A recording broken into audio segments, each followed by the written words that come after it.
Napaka-simple ng ating series for the next 3 weeks pa na natitira. It's gonna be a month na series po. And it's entitled Simple. How simple po ito? Well, magpe-pray lang ako and then uuwi na tayo. Ganun lang. Okay? Kaya ang swerte nyo ngayon, yes, maaga makaka-uwi.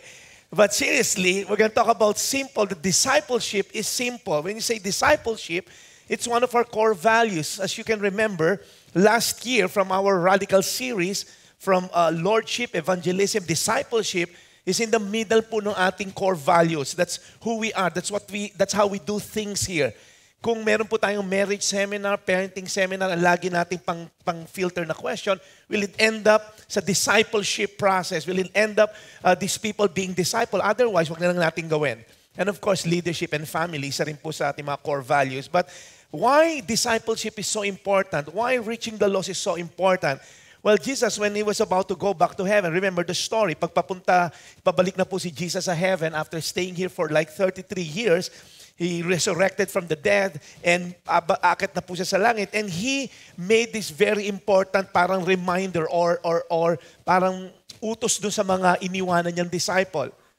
Pag-aalis ka ng bahay, di ba? Sino sa inyo ito, when you're about to go out for maybe a week's vacation, di ba? Yung pinakamahalagang ibibilin mo sa kasambahay mo, yun po yung mahalaga. Yun yung ulitin mo. Like in our case, 18 kasi yung kasambahay namin. So, isa-isa mo tatawagin, bibigyan mo ng sasabihin, ano? Yaman eh, no? So, alin kayo lahat dito, makinig kayo. So, ibibilin mo yung pinakamahalaga. O, Daya, yung pintuan sa likod. Okay, ilak mo yan. Dahil pag meron kang hindi kakilala, huwag kong papasukin. Paano kuya, pag magpakilala? O di papasukin mo na. Okay, so, ganun kasimple, di ba? Ito yung mga dapat mong intindi. Lagi mong uuling sasabihin yung pasakay ka na ng kotse. Dahil sinabi ko sa'yo, diba? Yun yung pinakamahalaga. And Jesus, the same thing, when He was about to return to the Father, sabi niya, then Jesus came to them, talking to these about 120 disciples. Sabi dito, all authority. When you say authority, bakit is Jesus bragging here? I mean, paakit ka na ng heaven, pagbayabang pa ba, may authority ka. Not just in heaven, but on earth. Sinabi ni Jesus, has been given to me.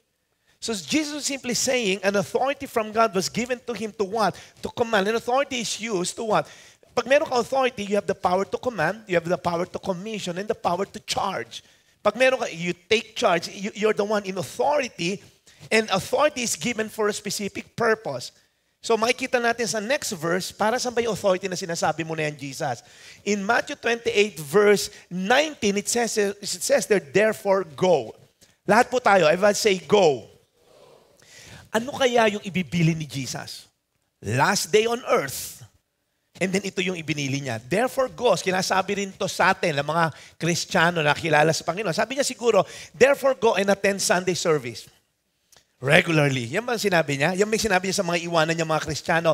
Therefore, go and attend worship services every Sunday. Or maling hindi yan. Therefore, go and give your tithes and offering, which is not bad. Sinabi rin naman yan. But you think yun ang yung hiling niya, habilin niya.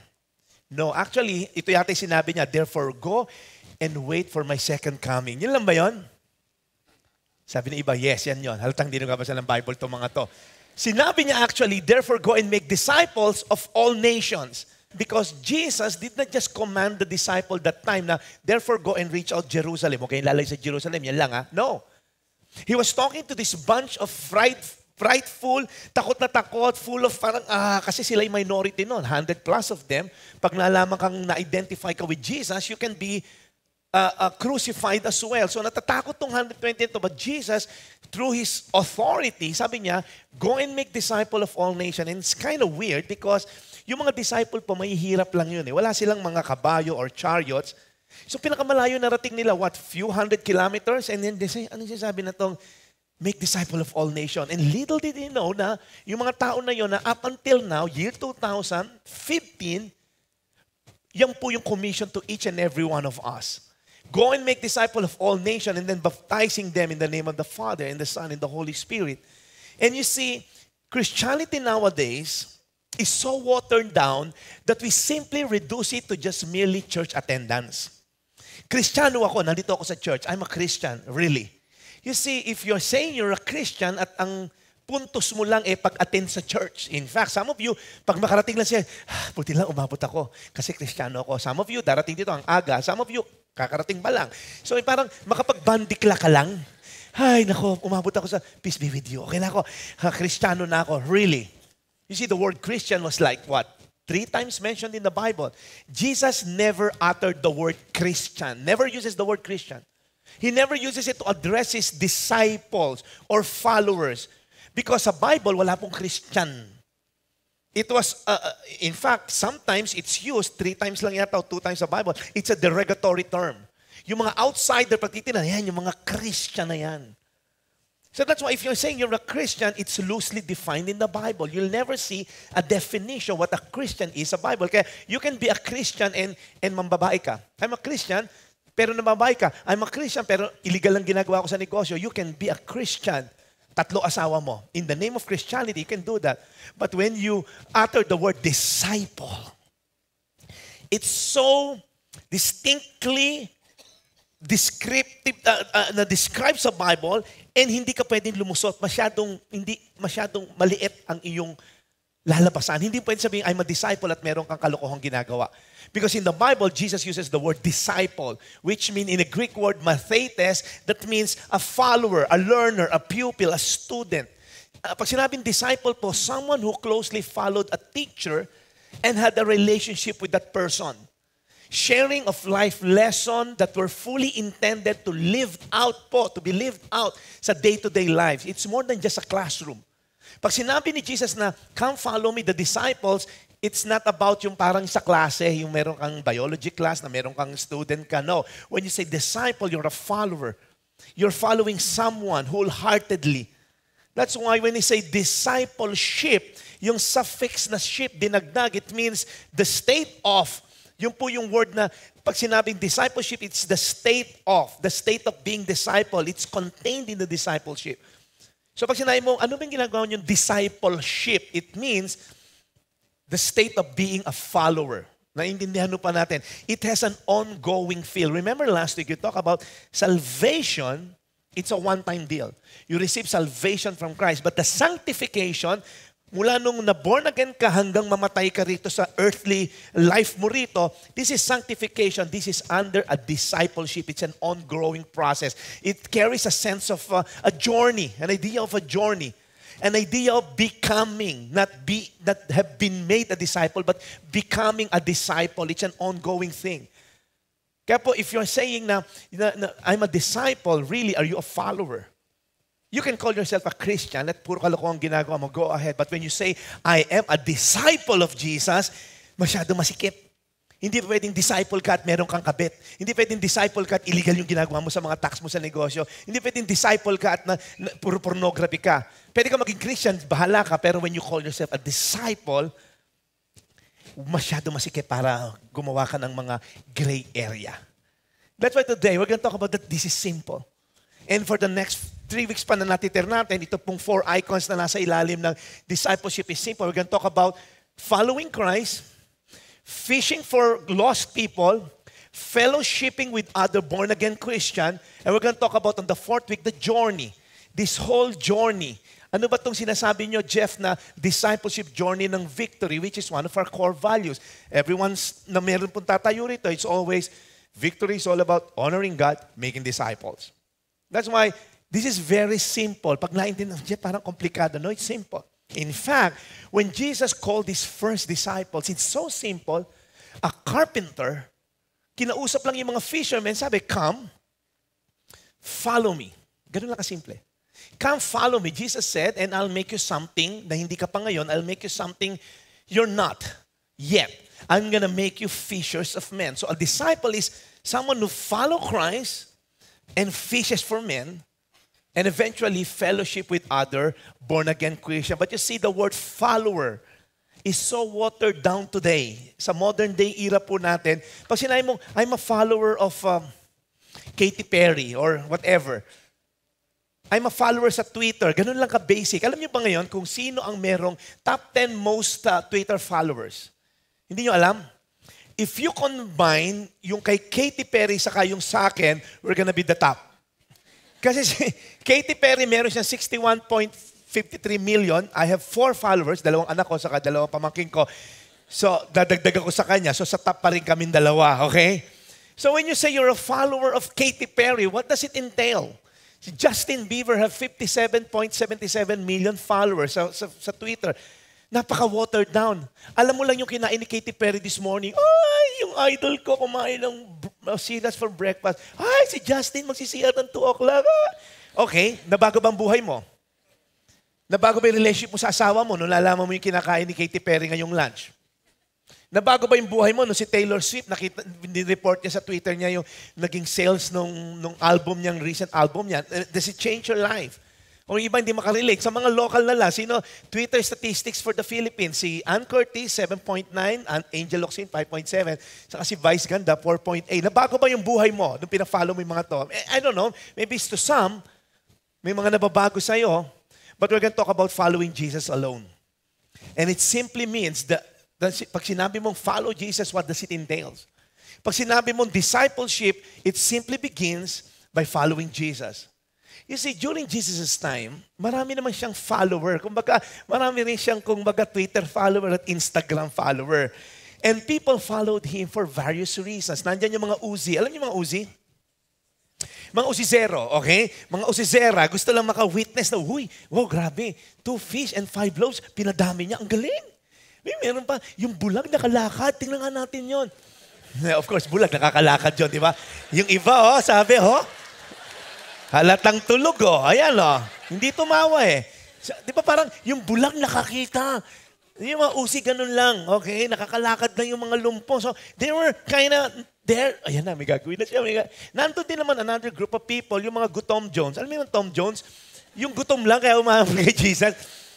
Kasi si Jesus, nandiyan lang yan, yung Gutom Jones, yan, yung laki ng matayan. Yan yung mga Tom Jones. Kasi si Jesus nagpapakain ng libre. One time, meron 5,000 men na gutom. Pinakain ni Jesus for free. May another 3,000. Pinakain niya for free. So, mga Gutom Jones nandun lang. But some, they're valid reasons. They want healing.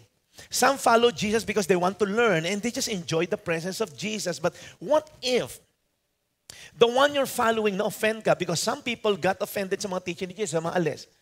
But the worst part is, if you're here today and you're following someone only to find out, yung palang tao na yon, yung palang mentor mo na yun sa business that you followed all along without Jesus in the picture, you end up, siya rin pala sablay. Ay, tao lang din pala siya. All along kala ko, Diyos siya. All along kala ko, kaya niya lahat. What if parang yung movie ni Forrest Gump, what if, remember the movie of Forrest Gump? Tumakbo siya ng 3 years, 2 months, and 12 days, and 16 hours. And then people were following him. Ano man ginagawa? Ano man purpose niya? Basta sundan na natin. And then all of a sudden, sabi niya, I'm tired, I wanna go home. Pero, sinusundan mo, wala naman palang purpose. Wala lang, trip-trip lang. Gusto na yung pahaba ng balba. Sabi na papahaba, gusto yung tumakbo. So what if the one you're following, you found out na, sablay din pala. Maloko rin pala sa negosyo tong idol ko na to. Iniidolo ko sa kumpanya and all. Iniidolo ko sa business mentor only to find out na dahil palang illegal. What if the one you're following, your very own father, your very own mother, only to find out, ang dami rin palang mga flaws na itong pinafollow ko and then you got frustrated. What if yung pinafollow mo artista, only to find out, hindi ba, sa camera lang pala yon. That's why today we're going to talk about following Jesus alone. But there's a cause in following Jesus. And that's why we're going to look at the story today because these 3 group of men who parang voluntarily, the 2 volunteered, the other one, si Jesus yung tumawag sa kanya, these 3 volunteer disciples who want to follow Him represents actually all of us here. We can relate maybe sa dalawa, yung tinawag ni Jesus to follow Him because some of us here, Jesus invited us to follow Him. Dating magulong negosyo mo, magulong business mo, magulo ang pamilya mo, and then you got born again, and suddenly Jesus, from now on, susundin na kita. The other one, Jesus intentionally asked the person to come follow me. And then makikita natin itong tatlo na to, they have good intentions. But emphatically, ni-reject ni Jesus lahat ng mga intentions nila and excuses as if si Jesus binuksan yung puso nila at pinakita, yan talaga naman yung intention nyo. It looks to us as though Jesus doesn't want volunteers. Pag tinignan kasi natin yung storya, itong tatlo, ang ganda ng intention, wants to be a follower, but Jesus exposes na sobrang hindi yan talaga intention mo. But you see, it's not a question of will we follow Jesus, isn't it? Because the fact na nagbihis ka ngayon, gumising ka na 6 a.m., kung 3 anak mo, para makaligo kayo lahat, makarating dito, some late na dumating, nag-iisa lang kasi sila single, but the fact that you're here, we all want to follow Jesus, right? It's not a question of whether we want to follow Jesus, but the question of how far will I follow?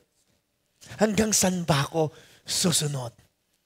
Will I follow Jesus because nandito ako sa church ngayon? Dito kasi madali maging Kristiyano rito, mga kapatid, di ba? Ang babait natin dito. Tingnan mo yung katabi mo, tingnan mo. Subukan mo tapakan ng paa niyan. Ang bait niyan. Tapakan mo paa niyan sa market, baka murahin ka niyan, okay? Because the feeling nila, wow, nandito si Jesus, church to. Ang bait dito ng mga yan. Hindi nagmumura dito yan. Sa guard, subukan mong paglabas niya sa guard lang yan at hindi palabasin agad ng guard.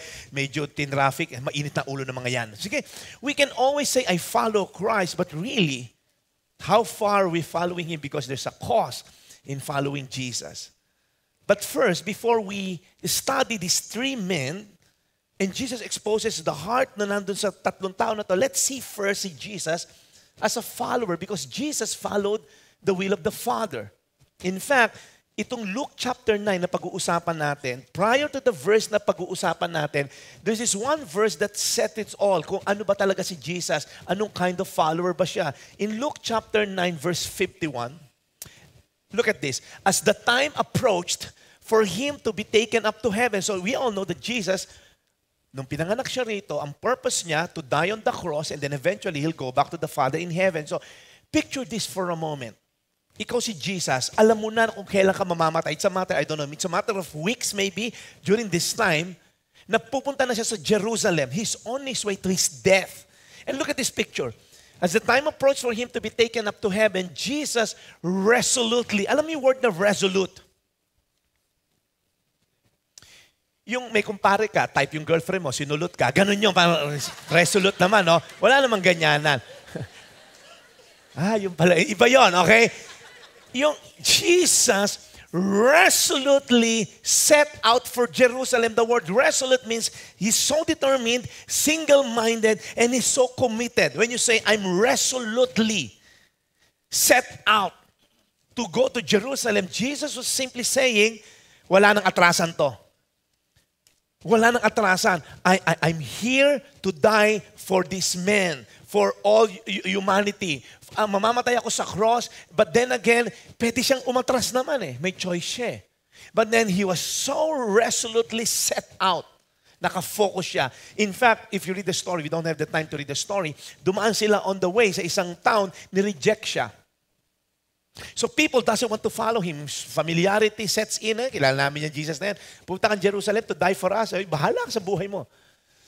And we know the story. The disciples, naasar dun sa mga nag-reject kay Jesus. Sabi ng mga disciples, Jesus, tumawag tayo ng fire from heaven para sunugin lahat yan. Ang yabang ng mga disciple. No? Sabi ni Jesus, sunugin kita dyan, Peter. Nirebuke niya si Peter dahil ang yayabang. Jesus rebuked. As if Jesus was saying, kung ayaw nila, okay lang. But let's continue moving on to Jerusalem. Kung sino susunod, come on.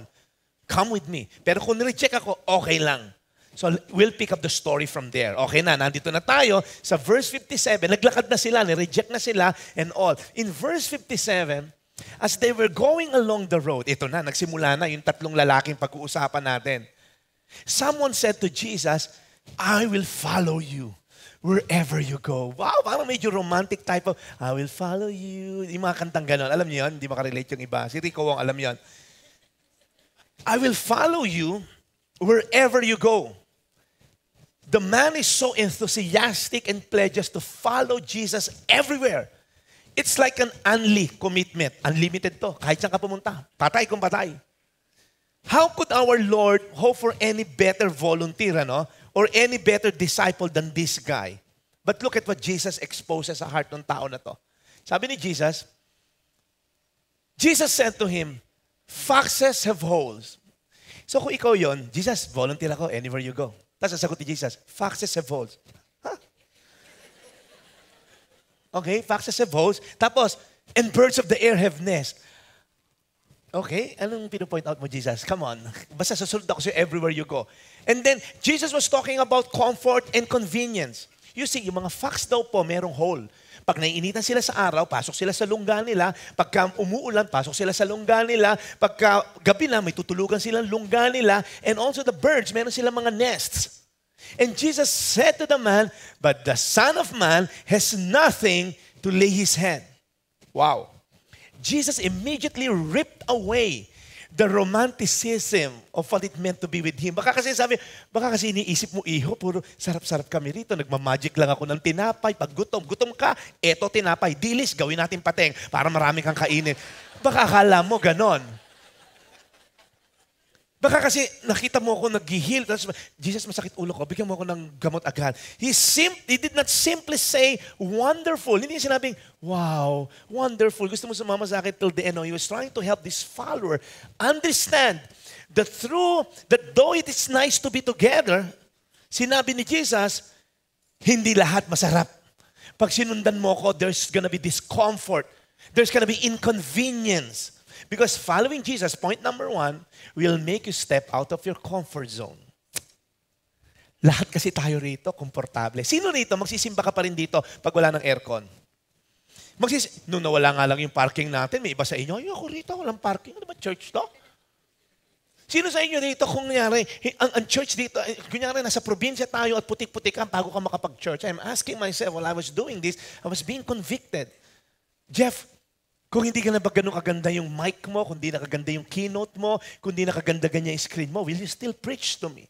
For me, how much we're willing to pay, listen up, determines how we value something. For those of you na bumili ng iPhone or iPhone 6 for like 40 to 50,000, you're willing to pay the price because alam mo yung value, babalik sa'yo. Because you won't pay a 60,000 phone kung yung 3210 na malaki na yung baterya, Motolite, di ba? You won't pay. Because you're willing to pay the price because you already determined the value, and following Jesus will inconvenience you. But because we're so used to this world, sobrang tayo nag-enjoy. Pag medyo hindi na malamig, nagreklamo. Pag malamig, nagreklamo rin. Hindi ko alam kung saan ilalagay. So this man's focus is where he would be willing to go. Sinabi niya, I'm willing to go everywhere. But Jesus' focus is on what one is willing to leave behind in order to go. Let me ask you this question. Because all of us here, lalahatin ko na tayo, we have become comfortable follower. We become comfortable follower. You have become comfortable follower. We become too attached to this world. Sombra kang komportable. Ay, susunod pa kay Jesus? No, ang hirap niyan. It will inconvenience you. Yung tito ko po, meron pong bahay doon yung tito ko sa may Philinvest. Ang ganda po ng ano nila doon. Meron silang massage chair. Alam niyo to? Massage chair. Pagka umupo ka dyan, sobra. Unahan kami dyan eh. Tapos pagka nakaupo ka dyan, kahit kumakain na ayaw mong tumayo. Kasi ang sarap. Ang sarap umupo dyan. And then, minsan nga, basa pa ng pawis, pang unahan agad eh, no? And pagka nakaupo ka dyan, parang ala ka ng gustong gawin. Kasi pati pa mo, lahat minamasahe, pati ulo mo, pati mga bituka, abdo, mga kamamasahe niya, lahat, pati internal organs mo. So parang namamassage. Parang ganyan tayo, naging komportable tayo, ayaw na natin tumayo. We simply reduce Christianity to attending Sunday 8 to 9:30 church. That's it. Paglabas mo, Jesus, kinompartmentalize ko ng Christianity ko to Sunday 8 to 9:30. Paglabas ko dito, Jesus, babalikan na lang kita sa Sunday. Pero Sunday 10 o'clock up to Sunday ng 7 a.m., that's a 7 days a week, out ka muna of the equation. You're gonna love the world. Sino rito kaya mo manood ng TV series na Walking Dead na isang plantsahan na isang madaling araw? Pero meron kang basahin yung Bible mo? Hello. Kaya mo mag-Facebook ng 2 hours, nila-like mo lahat, kahit blurred na pictures ng mga kaibigan mo, na iniinggit ka lang dahil nagbora sila, ikaw, nandito ka sa may kainta, iniinggit ka lang naman, pero ila-like mo kahit maasar ka, and yet hindi mo mabuksan yung Bible mo for 2 minutes. Daming tinamaan. You see, the Bible says, do not love the world or the things in the world. Listen up. We are merely passers-by. Do not love this world. Yung ino-offer na to, mas maganda po yung sa langit. Fix your eyes not on earthly things, but on heavenly things. Kahit gaano kaganda yung Audi mo, kahit gaano kaganda yung Hyundai, kung ano man sasakyan mo, nothing compares sa langit po yan. Kahit gaano kaganda yung Rolex mo, kahit gaano kaganda yung suit mo rito, it pale in comparison to the robe of righteousness natin sa langit. So do not love the world. Because we're merely passers-by. The Bible referred to us yung life natin dito as a tent. Alam niyo po yung tent? Yung tent, hindi siya fixed.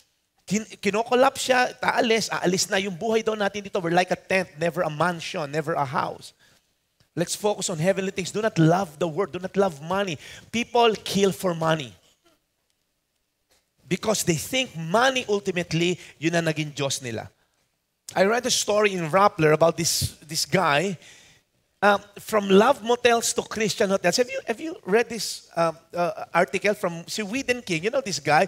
Si Whedon King po, he's a son of Angelo King, yung Filipino-Chinese businessman, who made a fortune. Kung hindi nyo pa alam, mamaya pag sinabi ko, lahat ng lalaki makaka-relate. Sila po yung may-ari ng Anito Inn, saka Wise Hotel.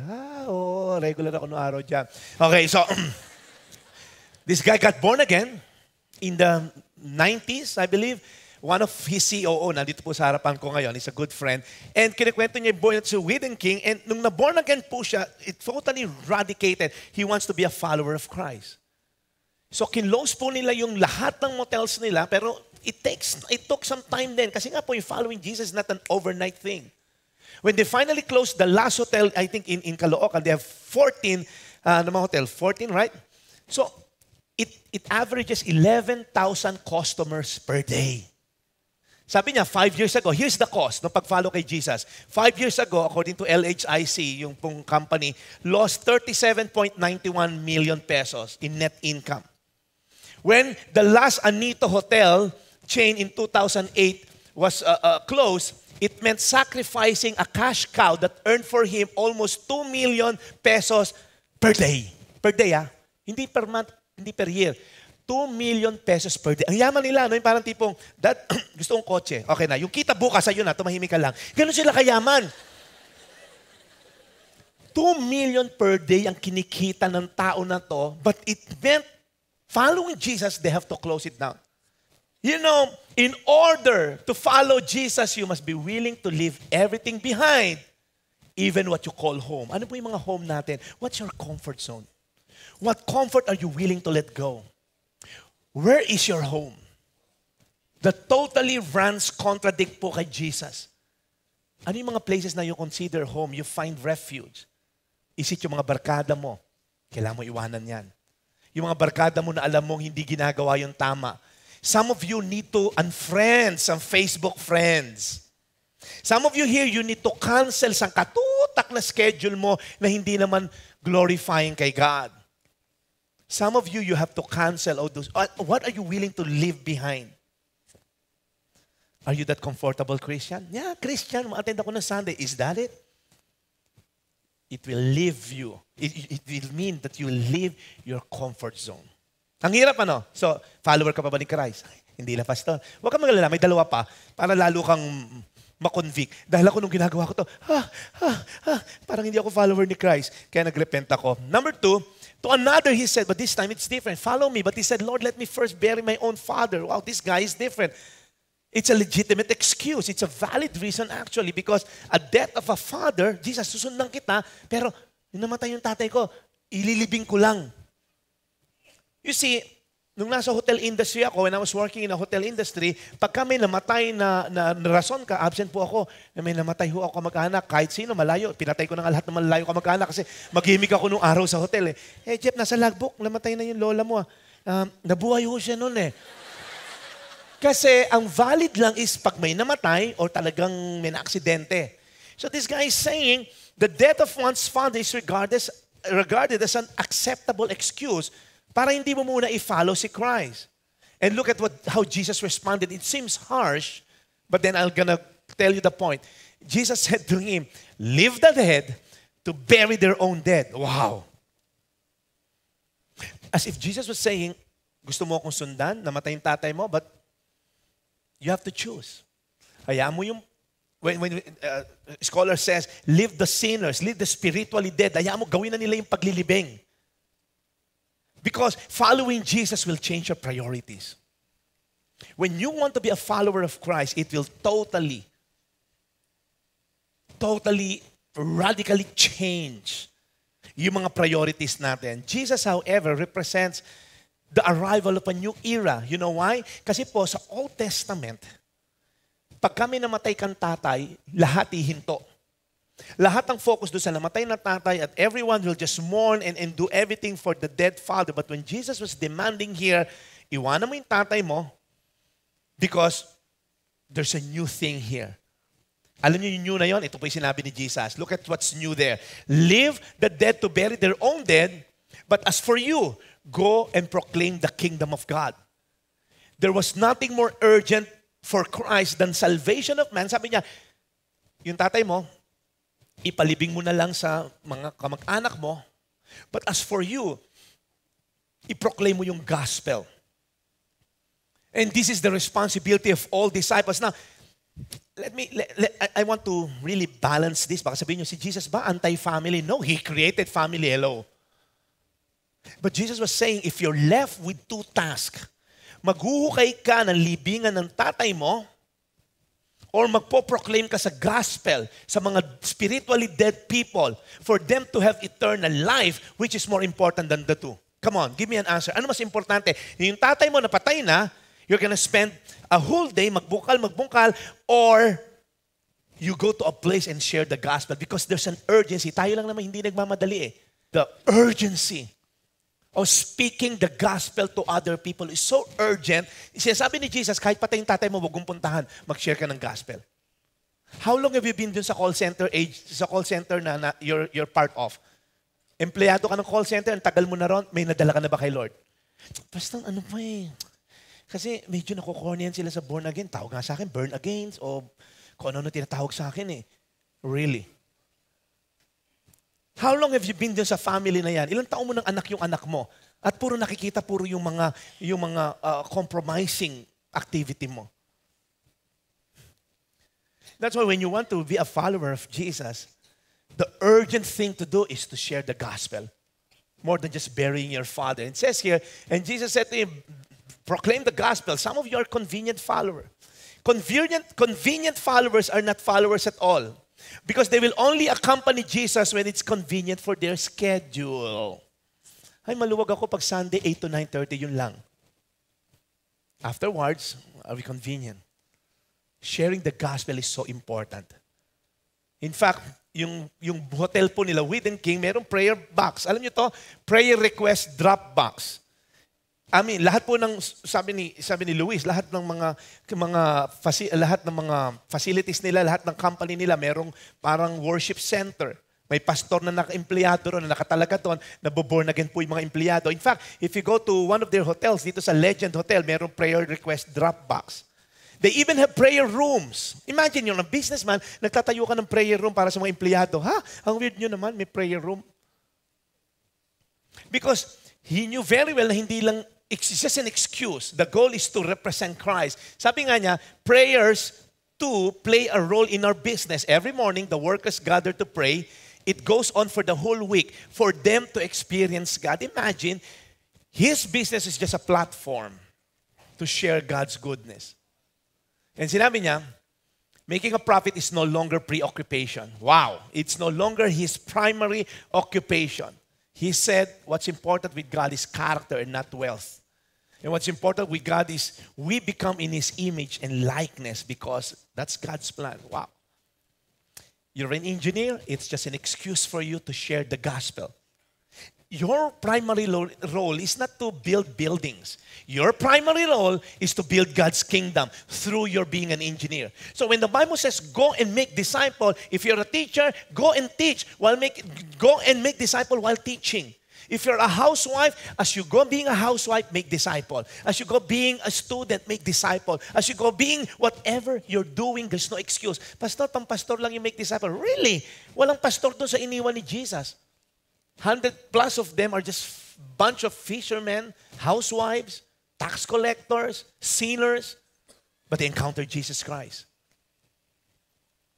And when he said, look at this picture in Luke chapter 9, if anyone would come after me, let him deny himself and take up his cross. Everybody say daily. We can't pick and choose kung ano yung mga gusto lang natin sa teaching ni Jesus and follow Him selectively. We cannot treat Christianity as a buffet. Nakapag-buffet ka na ba sa may Vikings or kahit saan dyan na may buffet? You can pick and choose a buffet. Ito, gusto ko to. Masarap tong lamb, okay? Kung tatlo niyan. Ay, gulay, medyo diet ako dyan. Sa buffet, pwede natin gawin. But in Christianity, when it comes to following Christ, it's an all or nothing deal. But a lot of us, we're willing to be God-centered as long as God is man-centered. That's a faulty theology. Some of you, gusto mo lang maging God-centered as long as si God nakafocus sa akin. So let me ask you today, what is your excuse? Jeff, pag convenient na yung time ko, really. Pag mayaman na ako, saka na lang ako magta-tights. Pagka free na ako sa mga time ko, saka ako mag-volunteer. Pag gumaling na ako ng sakit ko, saka na ako tutulong dyan sa ministry, saka na ako mag-follow kay Christ. Pag maluwag-luwag na yung schedule ko, saka ako mag-victory group. Alam niyo yung victory group? Yung small group na ginatawag namin na we've been harping every day. Pastor Junjin, sinasabi sa inyo every week, go to the Facebook site and be connected. Following Jesus will make you step out of your comfort zone. Following Jesus will change your priorities. And lastly, let's just browse through this. Following Jesus will require total commitment. That's the last part. It will require total commitment. Ito po yung pangatlo. Pag sinabi nating total commitment, another man said, look at this picture. Yung isa sabi, susunod ako siya wherever you go. Yung isa naman sabi, bury ko lang muna yung tatay ko. And then this third man sabi, I will follow you, Lord. But, look at the word, but let me first. So, he's already bargaining. Nagpo-propose pa lang siya kay Jesus, I will follow you, Lord. But, Jesus, but wait. Let me just say farewell to those at my home. Alam mo yung, sino ba rin sa inyo naka-experience na? Yung may small group. Yung natapos na yung small group, ano? Tapos, nasa ganito normal scene, nasa sala na yan. Yung mga babae, magbebeso-beso yan. Oh, sige, alis na kami. Pero yung beso-beso na yun, mga 20 minutes yung magkukwentuhan, okay? So kaming mga husband, nandun na sa kotse, nasa labas, sa garahe naman kami, gano'n, kwento-kwentuhan, hinihintay mga asawa. Sasabihin ng mga misis, sandali lang. Yung beso-beso na yun, 20 minutes yun, okay? So ngayon, from sala, lalabas yun ng garahe. Okay? May another kwentuhan doon. Kami namang mga lalaki, lalabas kami ng garahe, pupunta na kami sa tabi ng kotse namin. So doon naman kami kukwentuhan. So yung garahe ng mga babae na yon, sa garahe na yon, another 15 minutes yon. Kwento-kwento. Sabi na, grabe naman beso-beso yan, 30 minutes ah. So, lumabas dito ng 9 o'clock, nandito ng 9:30 sa garahe, may good 15 minutes dito, bago makarating doon. Tapos, tawanan pa sila ng tawanan. Di ba tama ba yan? Hindi kayo makarelate, ano? Kasi wala nga kayong small group. Sabi ng iba, tinan nyo na mi-miss nyo. Kilala nyo lang yung magtataho sa kayong asawa nyo. Yun lang mundo mo. Ang liit ng mundo mo. When you're part of a small group, you learn how to be a godly parent. Side by side, you will follow Christ with someone, with your leader. Sa ganun nangyari, sabi, Jesus, susundan naman kita, pero bebeso-beso lang ako sa mga nanay ko, ha? Saka sa mga kapatid ko. And yung beso-beso na yun, sabi ni Jesus, if pag bumalik ka sa tatay mo, sasabihin ng tatay mo, ay, may obligasyon ka pa rito. Huwag ka munang sumunod doon sa Jesus na yun. Maybe your wife will say, ay, buntis ako, huwag ka munang umalis dito. Maybe your mother will start sobbing at hindi ka na paalisin. Sabi kasi ni Jesus, Jesus said to him, no one who puts his hands to the plow, okay, and looks back, is fit for the kingdom. Napaka-harsh na naman na itong sagot ni Jesus. Nakakatawa si Jesus talaga. Parang yung mga, because Jesus knew the heart. So sinasabi ni Jesus, if you put your hands to the plow, alam niyo ba yung plow? Yung sa magsasaka to.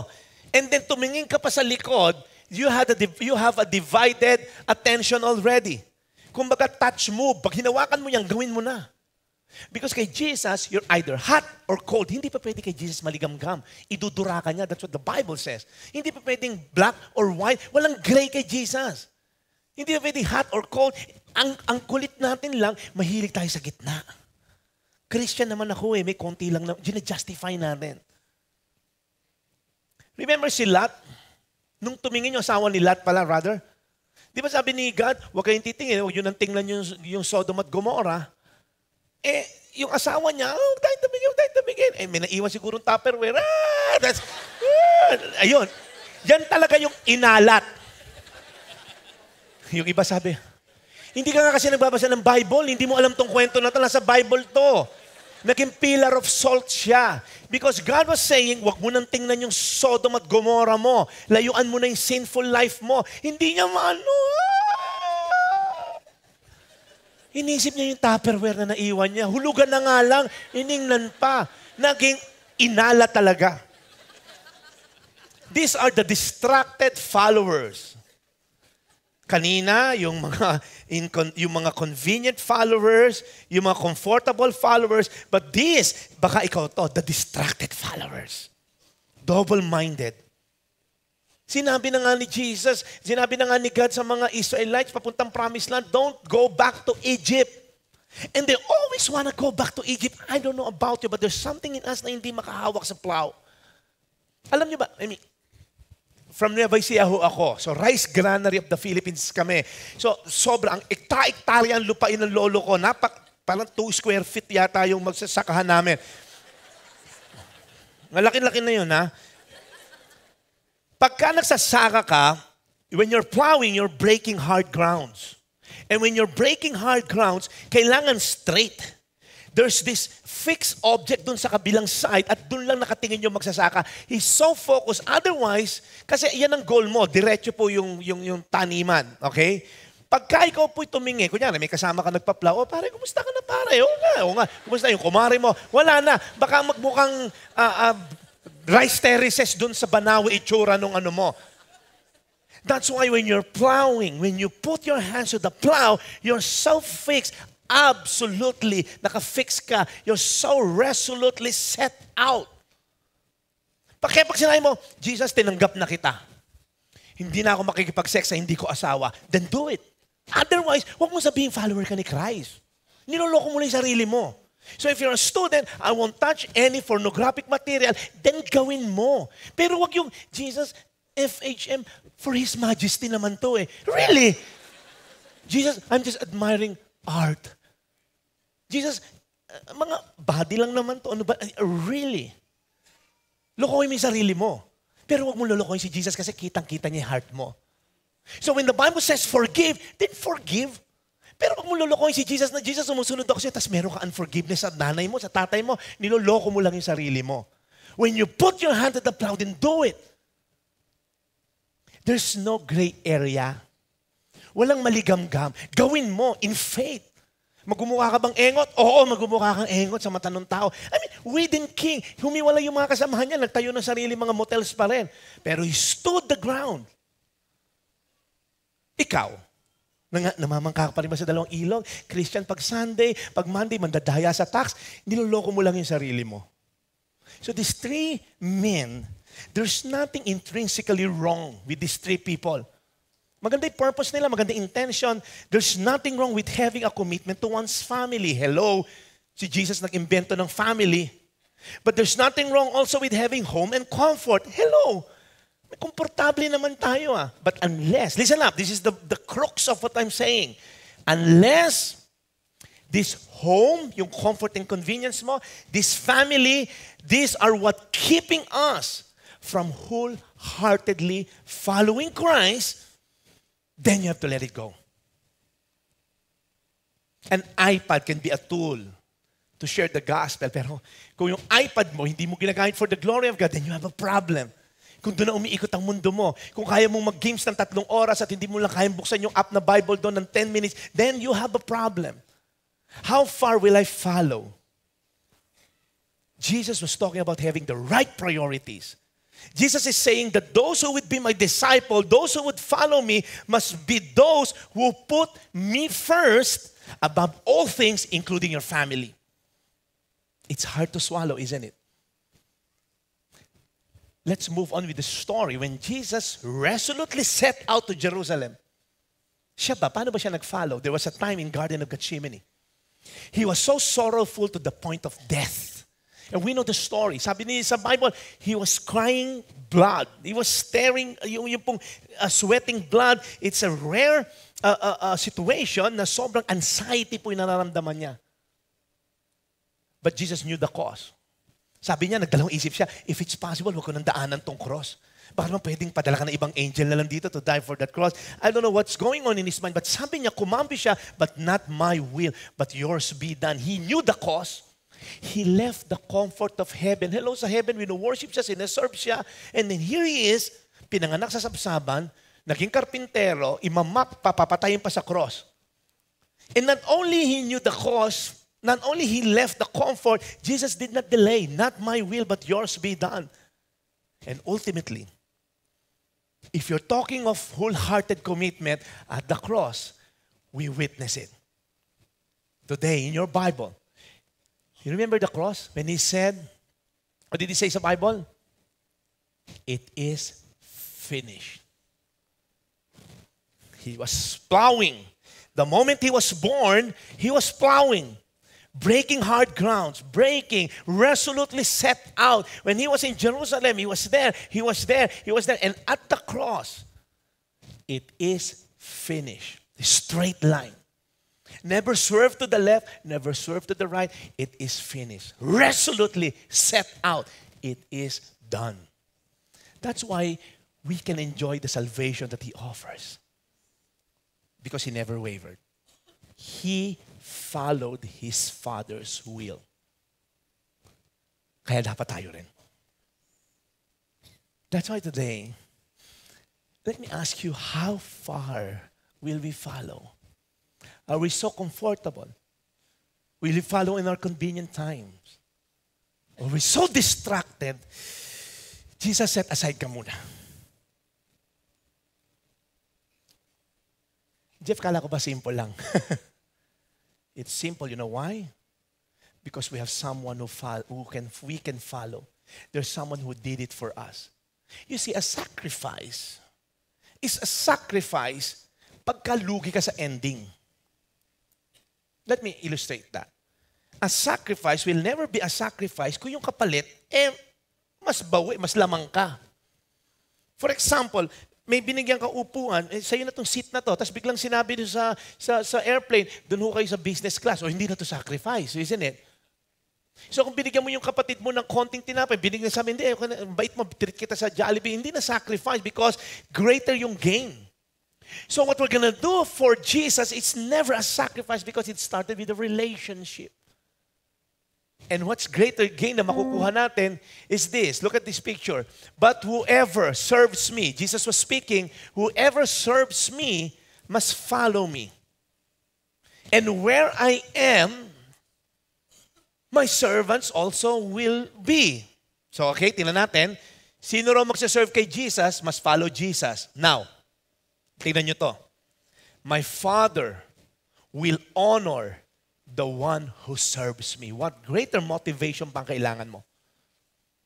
Na if we follow Jesus wholeheartedly, His Father, our Father in heaven, will honor us. What greater honor pa kaya ang i-honor ka ng Father in heaven? If we, number one, set aside our homes, our convenience. I'm not saying magpakahirap ka, huwag ka na magkotse. That's the point. I hope you're getting the point. That if it hinders us from wholeheartedly following Christ, you have to let it go. If a family member is distracting us to follow Christ, then let it go.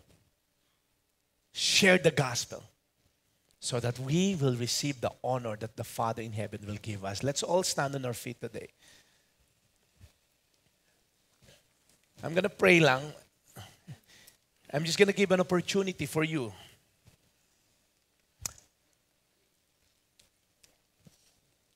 You see, it all starts by following Jesus. And once we receive Jesus, discipleship, you need men.